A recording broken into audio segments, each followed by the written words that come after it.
Hi, this is Michael Buffer, and welcome to the Box Hard Podcast. Hello, everyone. This is Mikey Garcia. Yo, it's your boy, the odd guy himself, Malik King Scott. Hi, I'm Charlie Edwards. This is Fast Eddie Chambers, and you're listening to the Box Hard Podcast with my main man, Joey Coastman. Hello, everybody, and welcome to episode 53 of the Box Hard Podcast. I'm your host, Joey Coastman. I'm joined, as always, usually always, by Ayaz Sumra. Ayaz, how you doing? I'm good, Joey. How are you? Very good, my friend. Very good. It's great to have you back, by the way. I know that you wasn't on last week's show. It seems like every single time I predict something right, the following show, you fail to show. But I just want to remind you that it's now 2-2, so remember to write that down for me, Ayaz. Definite. Absolutely. Okay, now we're going to start with part one. If you've listened before, and by the way, I know a lot of people are listening now. I've been blown away with the views that we've been getting, especially last week's show. We only had Craig Richards on it. I say only had him on it. It was just the one guest. He hasn't got a huge following yet, although he's a bright prospect. And I was absolutely blown away with the views. So thank you very much for the people that are tuning back in this week. Now we're going to start with the card that he fought on, actually. We're going to start with that card that happened on the Thursday night over in York Hall, Bethnal Green, London. Now, I attended this show. I was in the second row ringside, and Craig Richards was the first fight on. Now, I've got to say, he was in there against a tough come-forward journeyman, okay? And the journeyman threw so many shots and was walking through Richards' punches, to be honest. Richards didn't really have the power to keep him off of him. Richards got hit a lot, if I'm being completely honest, but that journeyman was as game as they come. He put up a great effort, but the much classier work came from Richards, and he moved to 6-0 with the scorecards reading 60-55. I should say the scorecards, it was obviously, just the referee scored that one. So a good win there for Craig Richards. I spoke to him just after the fight, we had a little chat, and he was just explaining, this guy, we knew that this guy was going to be a game fighter. We knew that he was going to come to fight. He comes to fight all the time. I don't think he's been stopped, or maybe he's only been stopped once. His name, of course, is Adam Jones. I've seen him in there against someone else. I can't remember who it was now, but it wasn't too long ago. And, it was a bit of a risky fight for someone who's only 5 fights into their career to take him on, but it was a good win there for Craig Richards, so I'm proud of him on that one. Now we're going to move through those undercard fights. It was a great card, by the way. That Craig Richards fight, although I say he didn't have it all his own way, it was a really good fight to watch, if you know what I mean. I'm going to talk about Jake Paul now. He came out on that bill with a second round KO. I got to say, Jake Paul, unreal lateral movement. He was landing a couple of shots, moving back, dodging the shots that were coming at him, and then following up with counters. He had his man down 3 times in the second round before the referee waved it off. So Jake Paul now cruises to 7-0, and another knockout for him, but he was real good. He came there very businessman-like, and he got the job done in style. So great stuff from Jake Paul. Also on the bill, Felix Cash. He came in and he done what you're supposed to do with a journeyman. Absolutely battered him. He didn't ship a punch at all. I don't even think the guy landed, even came close to landing. He was so brilliant, Felix Cash. And as I say, he done what you do with journeyman. He showed great, fast and powerful combinations and just looked $1 million, to be completely honest. The complete package. He got the KO in round 1, so that now makes his record a 3-0 perfect record, and another knockout for him. So great stuff there for Felix Cash. Also on the bill, Ted Cheeseman.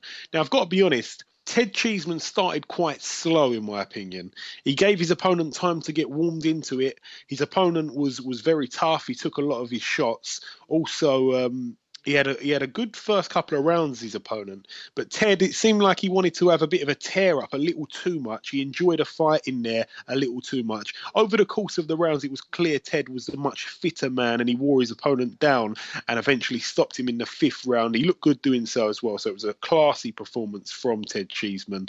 But he moves to 6-0, and he had his opponent down twice in that 5th round. So good stuff there for Ted Cheeseman. This really was a bill for basically the match interim fighters to get out, their prospects to get out and get wins. You know, it was kind of like a career building fight for some of these guys that are just coming up, 3-0, 4-0, 5-0, 6-0, etc. So it was a great card. It's always good to go there and show the youngsters a bit of love.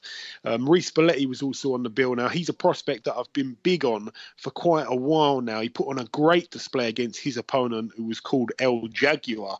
The thing that stands out about Bellotti for me is his shot selection is really, really good. And most importantly, he judges the distance down to a T. He's brilliant with his distance. He really is. He was focused for every second of the fight as well. I've got to say so. He just looked so switched on, It's brilliant to see that from such a young fighter. He threw some classy shots from body to head. He hurt his opponent a dozen times and ultimately forced the opposing corner to throw in the towel, which is always a great way to win a fight. It's fantastic to get another stoppage on his record. So great stuff there for Reece Belletti, and he proceeds to 7-0. Now, the main fight on this card, I've got to say, was absolutely unbelievable. It really, really was. Isaac Chamberlain, the challenger, he went into this bout with a record of 5-0. He took on the champion, which is the Southern Area champion. That's in the cruiserweight division. Wadi Camacho, 16-5 going into this fight. Now, I've got to say this. Wadi Camacho came out, and I'm going to be honest, I'm a friend of Isaac Chamberlain's. He's a friend of mine. Wadi Camacho came out in round 1 and round 2, and to be honest, he was beating Chamberlain up. Okay. Now, I know that Chamberlain's class, he hasn't put a foot wrong so far. He's still learning the game, though. He's still a young man. The experience was very much with Wadi Camacho going into this fight, as so was the power. A lot of people thought that it may be a stoppage win for Wadi Camacho. But I've got to say, Isaac Chamberlain, as I say, he was getting beaten up, to be honest, in the first couple of rounds. He come out in the third round. The same was kind of happening. He landed a couple of good shots, but it seemed like Wadi was getting the better of him. Next thing you know, Chamberlain suffered a dislocated shoulder. Okay, now, I didn't know what to do at this point because, I'm sitting there. I was so emotional because it really means something on a personal level to me. It was like, I'm really gunning for him. I like to try and stay, try and stay non-biased and try and stay sort of in the middle of things. But I've got to say, I didn't know what to do at this point. I didn't think that he could actually find a way back from this. So what happened is, as soon as he dislocated his shoulder, it was very clear to see it was quite a horrible injury to see up close. It was a bit gory, and he kind of winced and backed up.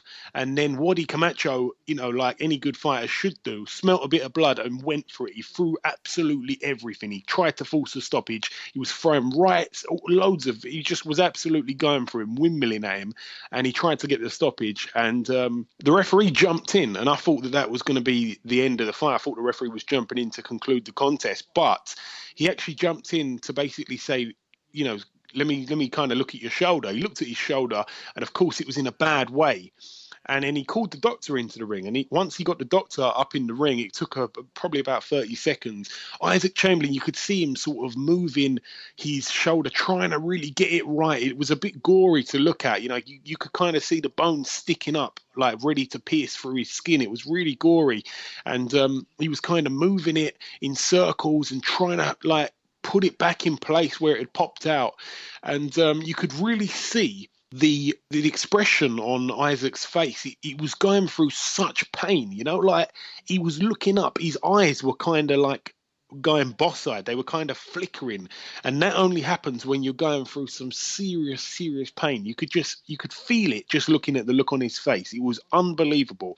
And he managed to, I don't know what he managed to do. I think he managed to sort of pop it back in a bit. I'm not sure, but it looked a little bit better. So he kind of did all of this on the blind side of the referee. So the referee gets the doctor in. The doctor has a look. It really looked like it was going to get stopped. A bit of a conversation went back and forth from the referee and the doctor, and they decided to make the decision that they were going to let him carry on, which was great stuff because the fight was well, I say it was a good fight. It wasn't such a great fight at this point, but when it was carried on, a lot of people didn't like that. They weren't too sure that was the right decision. They thought he could end up getting really hurt, but the heart that he showed was unbelievable, Isaac Chamberlain. And as soon as the bout continued, Wadi Camacho jumped all over him again, and you could see that Isaac, it was his right hand, I should say his right arm, his right shoulder that was affected by this. So he couldn't throw his right hand at all. He just had to keep it down. He couldn't move his arm. And all he could do was get his left hand up and try and block or defend as many shots as Wadi would throw at him. So Wadi was trying to throw everything at him, and he was just using and relying really on his lateral movement and his legs a little bit, but at times he was getting pinned on the ropes, but he literally just had the one hand. And when you've got one hand underneath your chin and a man's throwing two hands at you, it is very, very hard to avoid those big punches. And he took some of them, but they didn't get him out of there, even though Wadi tried to throw everything at him in the third round. Now, at the end of the third round, he goes back to his corner. His uncle, also his trainer, gets in the ring. You know, they're looking at his shoulder. They're trying to move it. He still looked like he's in real bad pain. Now, he comes out again after that round, comes out, and he's just using the left hand. So I'm thinking at this point, what can he do from here? He's losing this fight. He's lost every round. His shoulder's popped out. What's he going to do? He comes out, and he's just dominating the fight with the jab. This is a guy who's only 5-0, and he's out there dominating the fight, dominating a champion with just the jab. And he was beating him to the punch, and I couldn't believe what I was seeing. He was just counter-punching him and busting Wadi Camacho up. He really was. And I tell you what, it was just incredible. And he had one hand on the rope and the other hand down.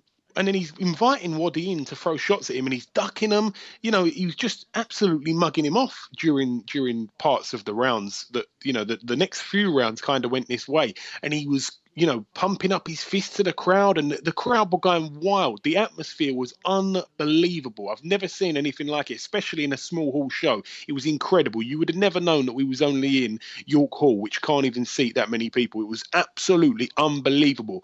I hope that they're going to upload it to Sky Sports On Demand on the website or on the TV. I've been checking every single day, and at the moment it's not on there. And I've got to say, I'm getting carried away. It was unbelievable. I went home and I couldn't even sleep. It was just, I couldn't believe what I just witnessed. It was unbelievable. I was just lost for words. But let me continue with the fight. So he's busting him up with just the left hand. And then suddenly his right arm and his right shoulder, it all kind of, I don't know if he just got used to the pain. I don't know. We're going to try and talk to him shortly. But he was just able to basically start throwing the right. And when he started throwing the right, he was hurting Wadi Camacho. Wadi Camacho really put a lot into those early rounds trying to get him out of there.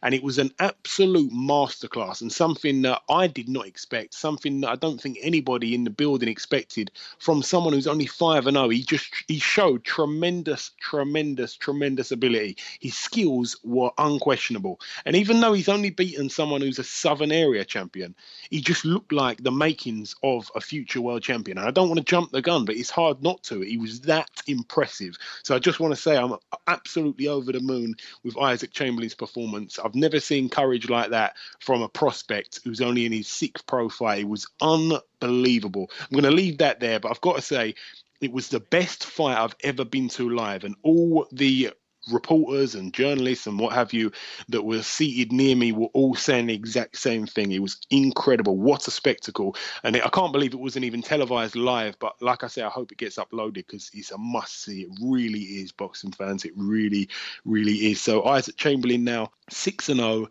and he's the new Southern Area Cruiserweight champion. It was a 10-round points decision at the end of the fight, of course. Now that's it for the York Hall card. I'm sorry to go on too much there. I was rambling quite a bit. We're going to move over to Saturday now. As I said, that York Hall card took place on Thursday. Over in Germany on Saturday, top of the bill, Jürgen Brähmer. He fought our very own Nathan Cleverly. Now, Jürgen Brähmer started the fight pretty well. He looks about 65. He's losing his hair, but he is an absolute animal in the ring. His record going into this bout, 50 fights under his belt, 48 wins and just the 2 losses. Nathan Cleverly, 29-3, former world champion, of course. And he wanted to try and capture a title again. Jürgen Brähmer holding the WBA World Light Heavyweight title. Now, Jürgen Brähmer, he started the fight really well. He impressed me. He really did. Nathan Cleverly, even though he's kind of got that busy style where he throws a lot of shots, not very not very powerful shots, but he's very big on his punch output. He likes to set a good pace, a fast pace, and he seemed to be blowing. I've got to actually say that I haven't seen anyone else pick up on that. He seemed to be blowing really hard in like the second or third round. It could have been a case of maybe his nose was blocked up or something. He seemed to be like taking deep breaths, inhaling and exhaling through his mouth. Very, very big breaths. So I'm not sure what that was about. As I say, I haven't seen anyone else ask him or pick up on that in any reviewing of the fights, but that was a bit of a concern. Now, when it got to round 6, I think I probably had it Jürgen Brähmer winning 4 of the 6 rounds. Maybe I give 2 to Nathan Cleverly. As I say, I really wanted Cleverly to do the business. Then at the end of the 6th round, Jürgen Brähmer retired on his stall. It was all a bit confusing. It turns out that I think he dislocated his elbow. You couldn't see any visible signs of any injury. He didn't fight like it was injured or anything like that, but he pulled out of the fight and it went down as, he retired. So Nathan Cleverly becomes the new WBA World Light Heavyweight Champion. So it's great stuff for British boxing. But Ayaz, I know that you watched the fight. What did you think of it as well? I had Jürgen Brähmer winning the fight, to be honest. Even the Cleverly work rate was very good, but the thing is, Brähmer was landing the clear shots. Yeah, I've got to agree with you. He was. And it was a bit of a strange one. I know that he's the older man, Brähmer. He's been in the game a long time, 51 fights now under his belt. Ayaz, would you like to see a rematch, or do you think that Brähmer's done? Well, to be honest, I wouldn't see... If we see the rematch, I'm going to go for I'll go for a Cleverly win. But there's rumours that the winner of the Kovalev-Ward fights the winner fights Nathan Cleverly. Yeah, that's right. So we'll have to stay tuned and see what unfolds there. But great stuff for Nathan Cleverly. I won't take that away from him. He looked like the fight might have been turning in his favour a little bit.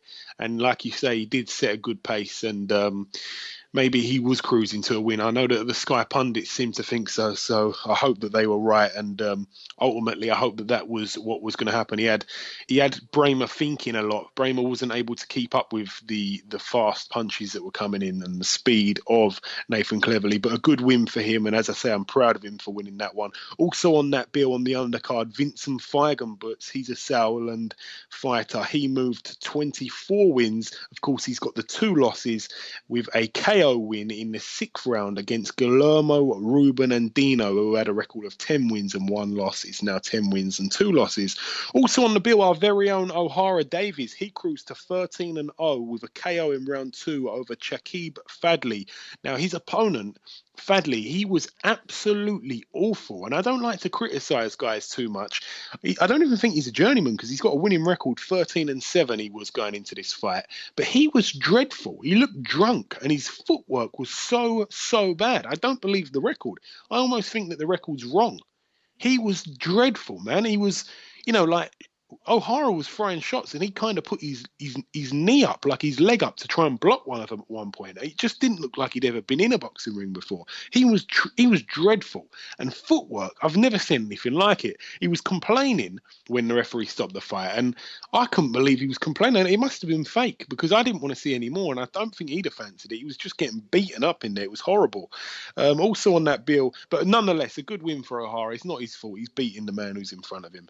But also on that bill, our very own David Price, his fight was televised as well. He got his man out there in the 2nd round. So both Brits on this card, both getting their opponents out in that 2nd round. David Price, his opponent, Ivica Perkovic, 22 wins and 30 losses. It was another journeyman. So David Price really trying to get in that picture. They asked him after the fight, would he be interested in getting, another few fights in before fighting for a world title? And he basically said he'd be ready for Joshua right away, in his next fight. I'm not sure that I can agree with him on that, but I hope he does definitely make something of his career, because we've seen him lose, as I said before, to drug cheats. He's a nice guy, and he really does deserve the best. So it'd be interesting because I think he looks pretty good under Dave Caldwell, another great guy. So David Price now 21 wins and 3 losses, his career record. But that's really it for Germany. We're now going to go over to New Zealand, a fight that took place Saturday morning over here. Top of the bill, Joseph Parker, 20-0 going into his fight against Alexander Dimitrenko. Now, Dimitrenko had only lost 2 fights previously, and they were to Eddie Chambers and to Kubrat Pulev. Both men, I think Eddie Chambers beat him on points, and the other loss was a 10th round KO, if I'm not mistaken. And Joseph Parker, he really made an impression here. He got him out of there in the 3rd round. Now, Dimitrenko was down once in the 1st round and 2 times in the 2nd round. He was complaining about all of the knockdowns. And in the 3rd round, Dimitrenko was down from like a body punch. I think he kind of went down on one knee as Joseph Parker landed it. Maybe Joseph Parker landed it a couple of seconds late, but he was on his knees, that's for sure. He was on his knees when he threw the shot, but the referee was in an awful position. The referee was behind Parker.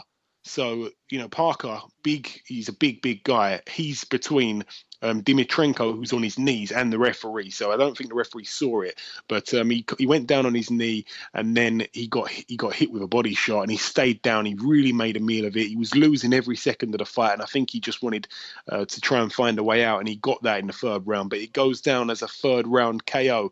But yeah, strictly speaking, it was a bit of an illegal punch because he was down on the one knee, but it was ultimately going to happen. So I've really got no qualms about that. So Joseph Parker now 21-0, and another stoppage on his record. Dimitrenko now 38-3, still a real good record, although it's pretty much padded. Also on that bill, I just would like to mention that John Parker made his debut. That's the brother of Joseph Parker. He looks absolutely the spitting image of him, by the way. He got a majority decision win after 4 rounds over his opponent. So good stuff there for John Parker getting the win. But that's really it for New Zealand. We're now going to go over to Norway because we do things properly here. We don't like to just talk about the males and just talk about the females. We like to give it a bit of a mix of both. We're certainly not sexist over here. I don't want that tag given our way. We know that it's thrown around way too much in boxing. But Cecilia Barakas, of course, trained by Jonathan Banks. She's the WBC, WBA, IBF and WBO world female welterweight champion. So 4 belts she holds. It's absolutely incredible. She's the pound for pound best female boxer. She put her belts on the line against Anne-Sophie Mathis. It was scheduled for 10 rounds, 10 2-minute rounds. Anne-Sophie Mathis had a record of 27-3 with the 1 draw.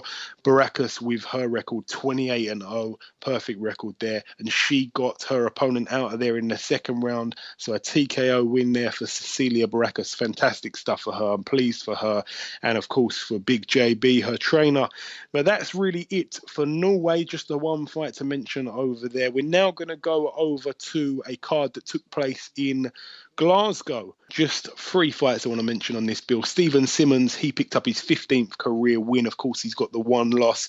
His opponent retired at the end of round 3. So good stuff for Stephen Simmons there. Also, Josh Lever moved to 11-0 with a KO in the 4th round. His opponent was KO'd by a short right to the body. So it's good stuff to see a prospect stop someone with a body shot. That's always good to see. David Brophy was also on the bill. He bounced back with a knockout in the 2nd round and a good win there after coming back from that George Groves loss where he was knocked out. That was in his last fight. So hopefully David Brophy can get back to winning ways. So all the best for him. Also on that bill, a bit of a upset, to be honest.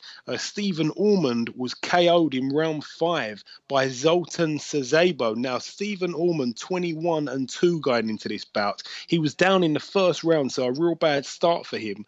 And in the 5th round, like I say, he was KO'd by Zoltan Sazabo. Now, Sazabo had a record of 11 wins and 1 loss. His 1 loss was to O'Hara Davies. It was that free-to-watch card that they did in York Hall when Anthony Joshua was working out in front of the public. They had the 2 fights on the bill, Craig Richards and O'Hara Davies. And I've got to say, O'Hara Davies was not very impressive in that fight. And he got stopped on a cut, but I think he might have even been losing that fight. He wasn't very impressive at all. I've really got to say so. So that's the only blemish on Sazabo's record. So I think that Ormond and his camp actually underestimated him here, and they've paid for that. So Stephen Ormond now 21-3, but I hope he can get it back. Now that's really it for the reviewing. Of course, before we end this part, there is two things to do, but the first thing is to bring Ayaz in with this week's news. Ayaz, please give us the news. Scottish boxer Mike Tower has died in hospital after he was seriously injured in a bout on Thursday night. Yeah, real devastating stuff.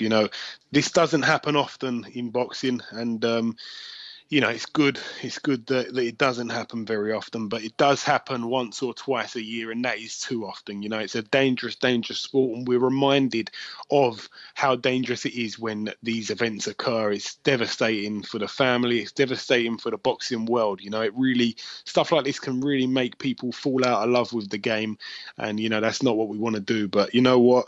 It's our hearts go out to him because Mike Tower went into his bout as the favourite, 11-0 with the one draw. He took on Dow Evans, 11-3 with the two draws. Dow Evans, of course, he's going in there to win his fight. He would have never wanted to cause anything like this, and not only that, but it's going to scar him as well. So it's horrible stuff for everybody involved. Tower was down in the first round of that fight, and also again in the fifth round. He was down as well prior to the stoppage.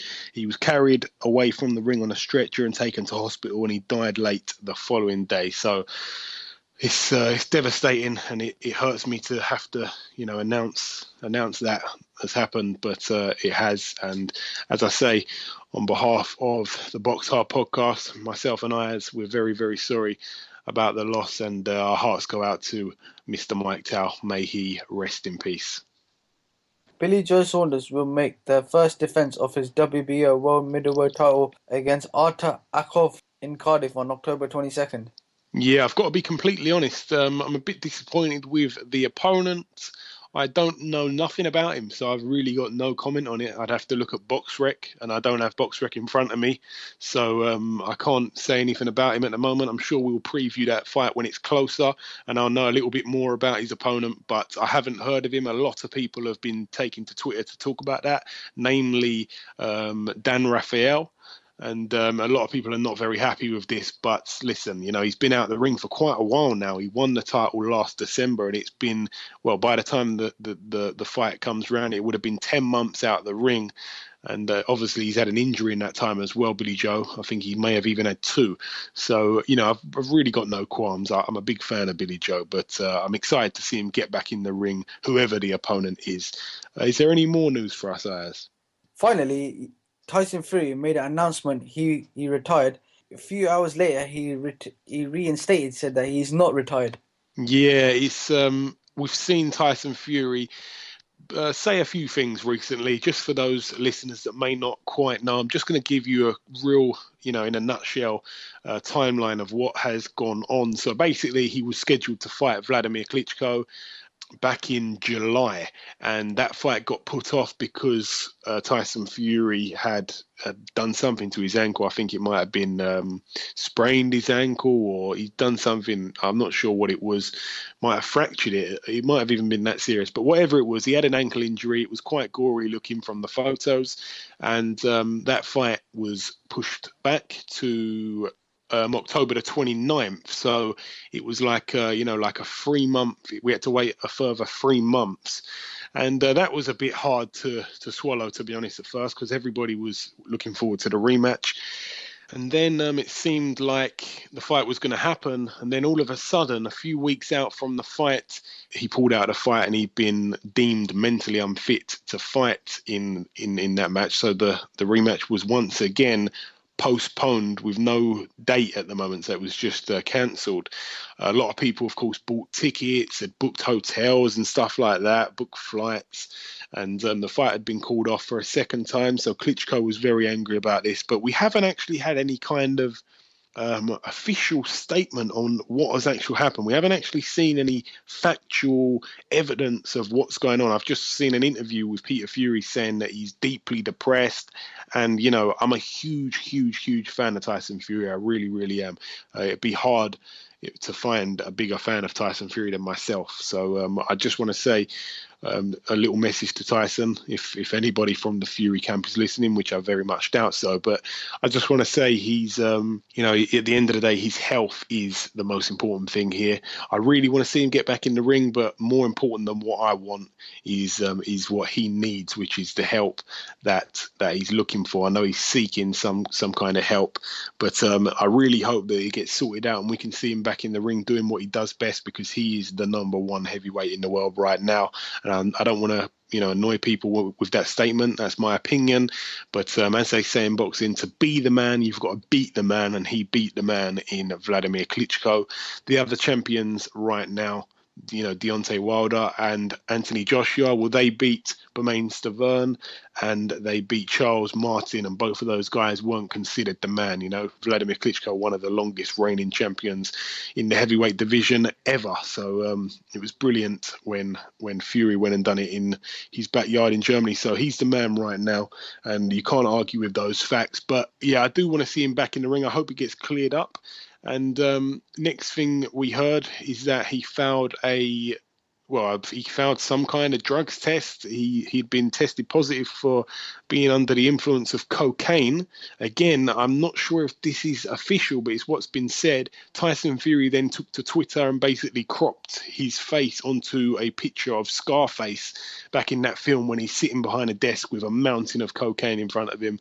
And, he basically called himself... He took to Twitter with a joke. I can't remember what he said, but he was basically mocking it. And then he decided to retire, as you said, Ayaz. He decided to retire the other day, and a couple of hours later he decided to retract it and change his mind. And the media are writing up about his every move, and he just said, tut-tut about the media. So if you're not too familiar with Tyson Fury, my advice would be to not believe everything he says, because he seems to play around with people a lot.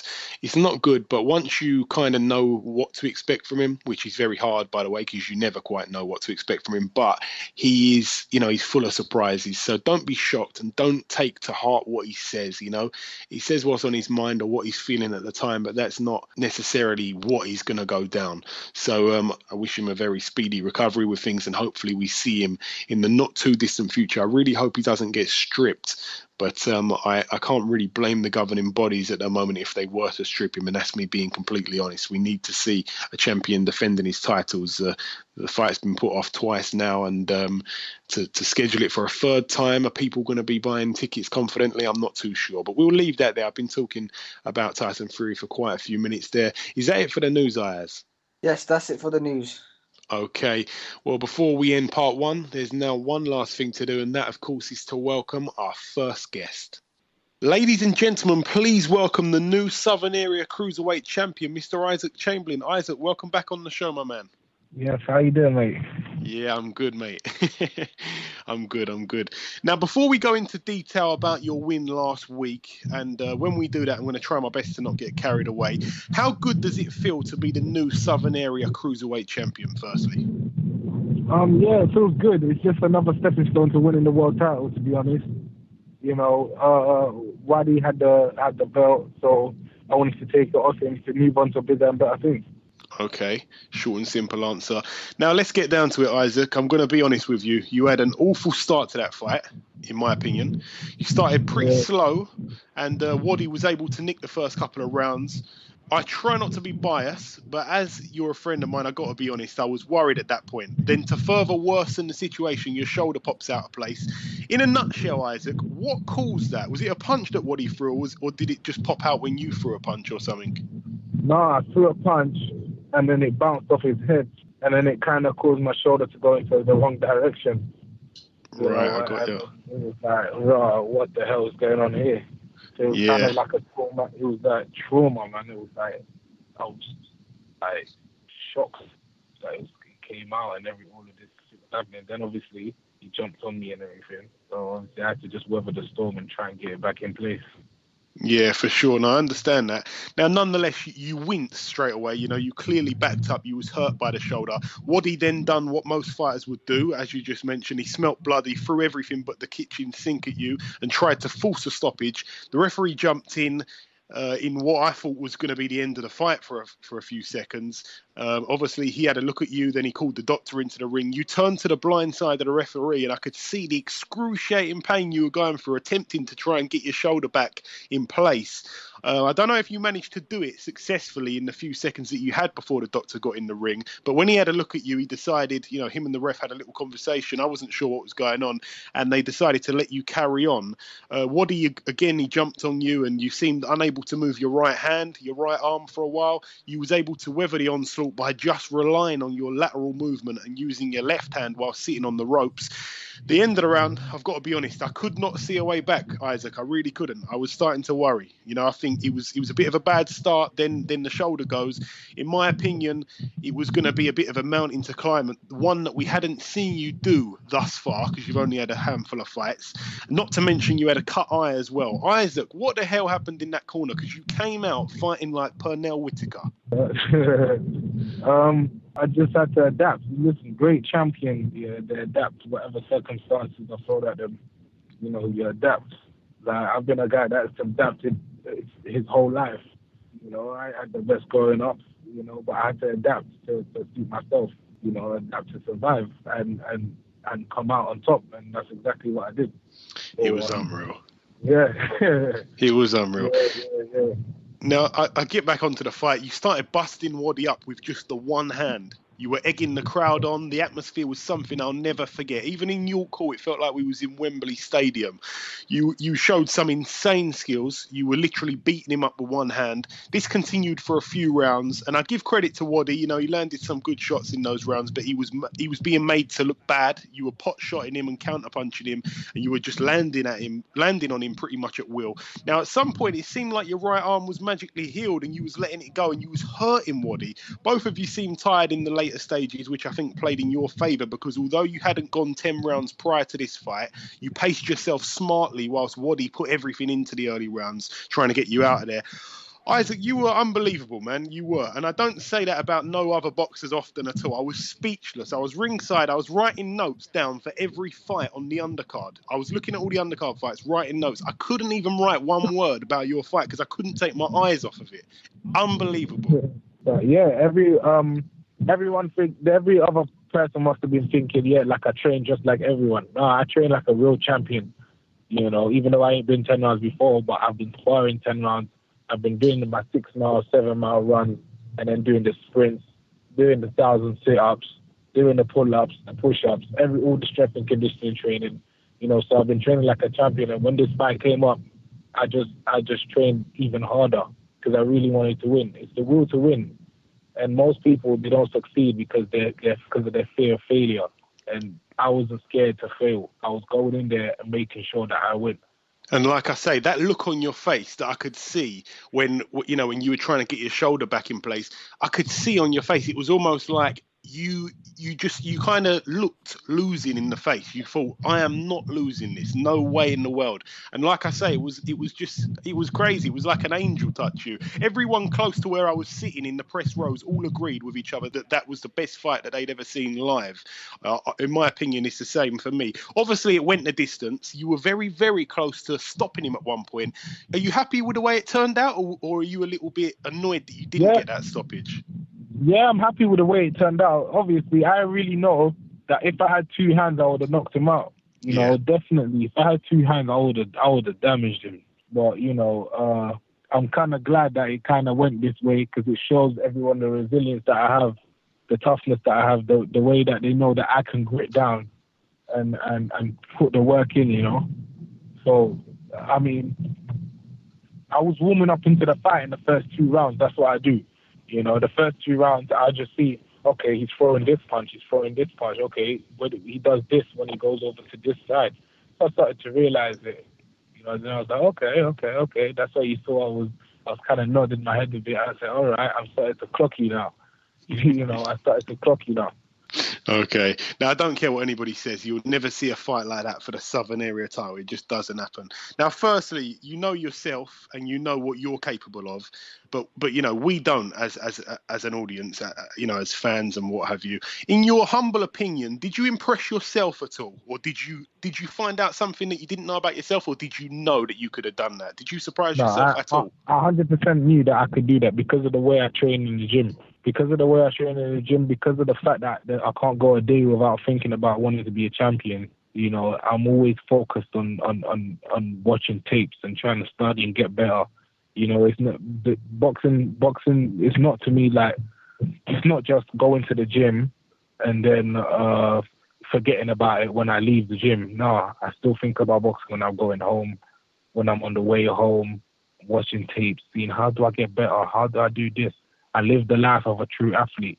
You know, most of the people are out partying and stuff after their fight. No, me, I wanted to go get a massage, go and check myself, make sure everything is okay, you know, because so I can live to fight another day. I take care of my body properly. Like a good example of a person that does that is Bernard Hopkins. That's why he's fighting to this age. You know, it's all about the discipline that you apply yourself to. A lot of boxers can be talented, but they're not tough. But me, I'm tough and I'm talented, you know, and I'm thinking in there and I know when to go. Yeah, for sure. And absolutely, I mean, you proved that in that fight. Now, the last question on that fight, how bad on a scale of 1 to 10 did the shoulder hurt and how is it now? Oh, it hurt so much. It hurt like, it was like a strong 9. A strong 9. No, and what about now? What's it like now? Now it's a bit better. I took painkillers and stuff and I just came back from the hospital checking it out and stuff. I'm going to have to go get an MRI on Sunday. So I'm just going to have to check it out, but it's a lot better than it was before. Okay, I'm glad to hear that. Hope that it heals quickly. Now, I know that obviously we're only a few days from your fight, but have you got any idea what's next for you at all? I've been hearing a lot of talks. I don't know if it's Robin Dupree next. You know, Robin Dupree, a good boxer, 10-0 prospect. You know, I don't know if it's him yet, but Eddie Hearn definitely said there's a date for me in December. I'm thinking December the 3rd. Okay. You know, so we're just going to have to wait and see. But my main focus right now is the shoulder. You know, I'm still going to be keeping fit, keeping my run, doing my runs and stuff. I'm going to probably start back training tomorrow, doing my runs and all of that. But obviously not using the shoulder. But the main focus right now is getting the shoulder back properly. Yeah, that's right, as it should be. Now, there was a little bit of bad blood at first between you and Waddy. Would you say that's settled now? I know that you got asked a question straight after the fight about having a rematch. I mean, I'm not a lover of rematches, even though it was a fantastic fight, as I've said. I'm not a lover of rematches. I think, like, especially when you're a prospect, he's kind of, I'm not saying at the end of the line, you know, he's got a bunch of losses, he's still a good fighter, but are you gonna possibly rematch him, or are you just going to keep marching on with this momentum that you've got? It kind of depends on my team, and it depends on the money that gets given. Obviously, they said it's a really good fight, so obviously if you want the rematch again, then his manager probably got to put up a lot of money, or Eddie got to do something like that, and then we can go from there. But I don't really think there's a need for a rematch, simply because I did this with one arm. So if it was with 2 arms, and remember, the 3 weeks notice. You know, I had 3 weeks notice for this fight. So imagine if it was a full training camp, everything went well, and we came to fight. Imagine the outcome then. So, you know, the levels speak for themselves. You know, everyone saw it, and we'll just have to wait and see if they offer a lot of money for the rematch. But I don't really think that that's going to happen in the future. Yeah, you know, I understand that completely. I'm on my way. I'm looking up right now. You know, I'm looking real up. I'm in the top 10 now. I think I'm about 7 in the country or something like that. Yeah. I'm just looking at bigger and better things. Yeah, absolutely. Now, I know that you've expressed previously that that you'd like to be moved pretty quickly. You've even talked to mixing it with some of the best cruiserweights in the country that the country's got to offer. A lot of other top prospects tend to skip the area title and they go straight for like an English belt or something like that. Was the Southern area title one that you've always wanted, or was it simply the factor of just fighting Waddy Camacho rather than the belt status for you?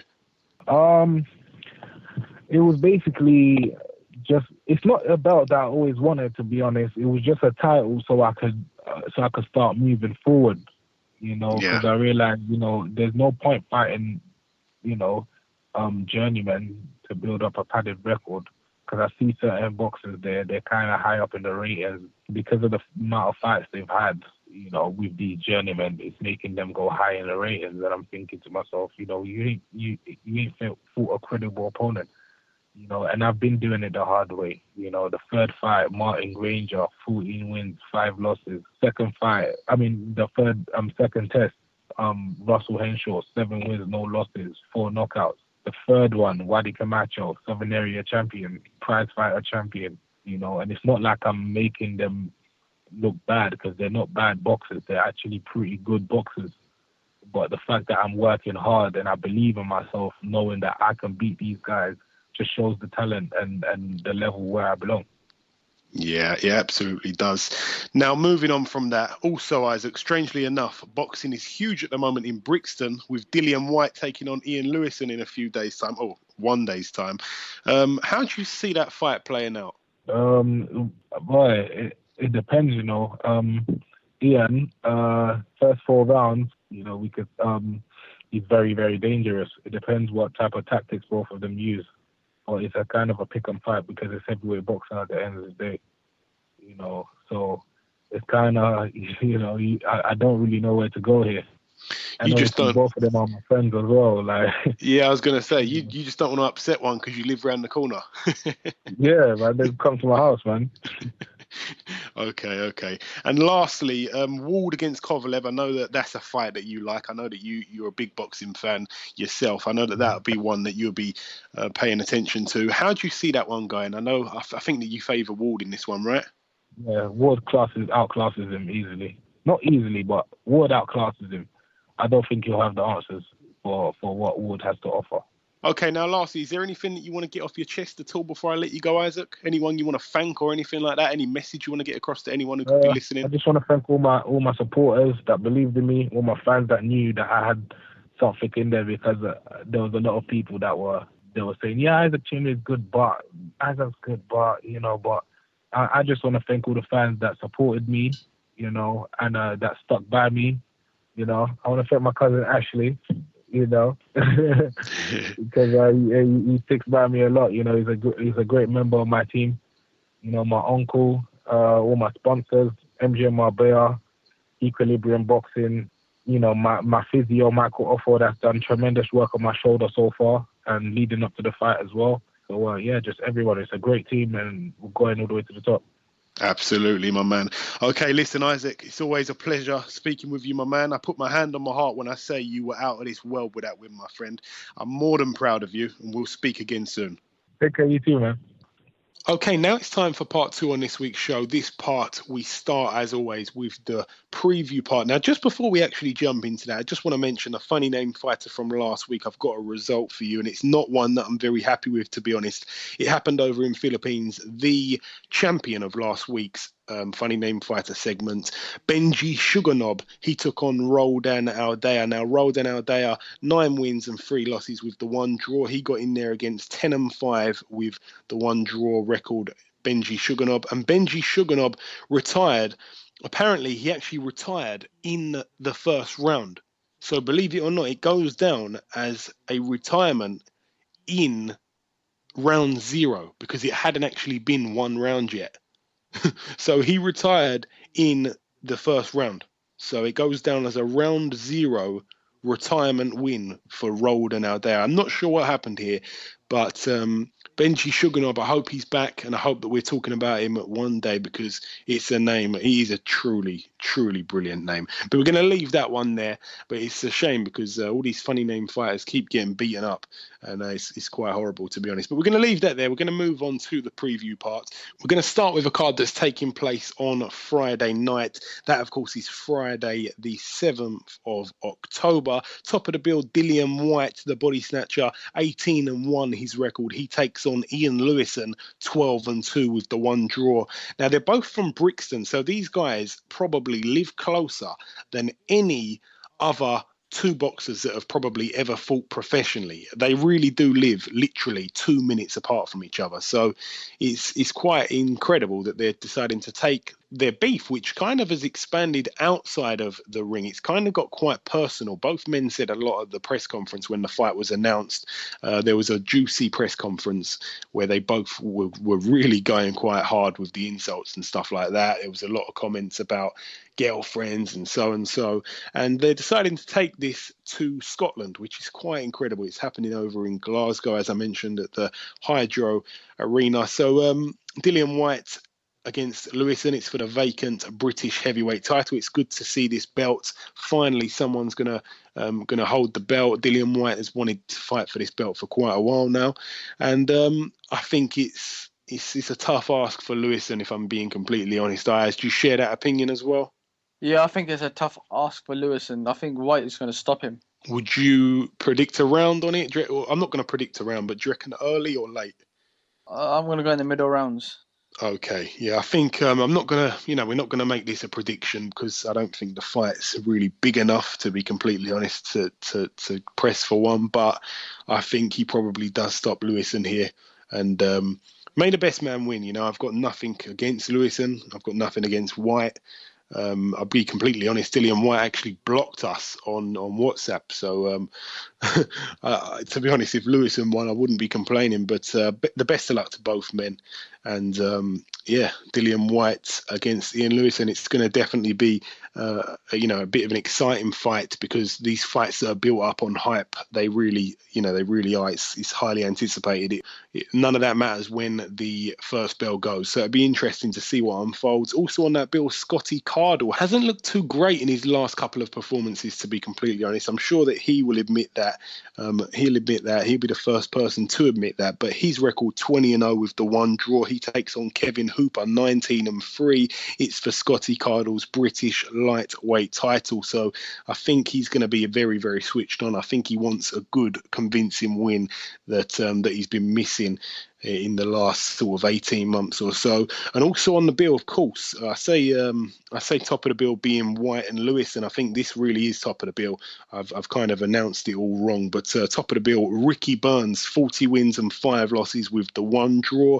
He is defending his WBA World Super Lightweight title, his 140 title, against Kirill Relic. Now, Kirill Relic has a record of 21-0. He's a bit of a banger. He's an unknown quantity, to be completely honest, and he's trained and promoted by our very own Ricky Hatton. So Ricky Hatton's very confident that his man's going to get the job done. It'll be interesting to see what happens here. As I say, Relic is very much unknown, and Ricky Burns, well, let's be honest, he's had some bad performances in recent times. He had a good win over that Italian guy. I've completely forgot his name. Michele Di Rocco, when he beat him for the vacant title. So I can't really take too much from that. And I hope that he gets the job done here, but it could be a potential banana skin here for being unknown and for being a bit of a banger. This could be a little bit almost like Kevin Mitchell and Ishmael Barroso style, where we kind of didn't know much about Barroso. He was just a banger, and he got in there and obviously done the business in style. But that's really it for that bill. There's not too much other big fights on that undercard. It's a little bit poor, if I'm being completely honest.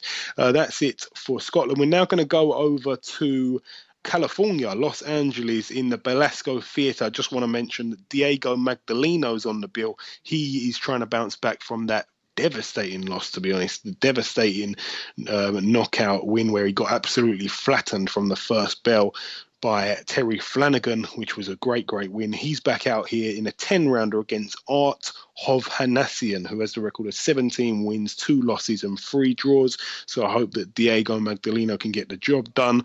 But that's it for Friday. We're now going to go over to Saturday. This is a card happening in the Harrow Leisure Centre. This is a Frank Warren card. Top of the bill, Liam Walsh. He takes on Andrei Klimov. I think this is some sort of eliminator, I think, for the WBO title. Liam Walsh, 20-0. Klimov, 19-2. It's going to be a good fight, this one. It really is. I think it's it's on Box Nation. It should definitely be. And I'm looking forward to this one. It's definitely a good clash of styles. Klimov's a good fighter. He'll be coming to fight. And this is like his world title fight, because if he wins it, he gets in line. I think is it a final eliminator? I'm not too sure if it's a final eliminator or just some sort of eliminator. But nonetheless, it's another big fight for Liam Walsh, and it should be a good matchup. Also on the bill, Tom Baker. He looks to move to 15-0. He takes on Miles Shinkwin. Now, this is a good fight. I've got to say this. Miles Shinkwin, 13-1. I actually spoke to Miles Shinkwin after his loss to Hosea Burton, and I know that he was eyeing up Tom Baker from that point there. And he has messaged me, and we spoke not too recently, a few months back, and he has been eyeing up Tom Baker for a long, long time.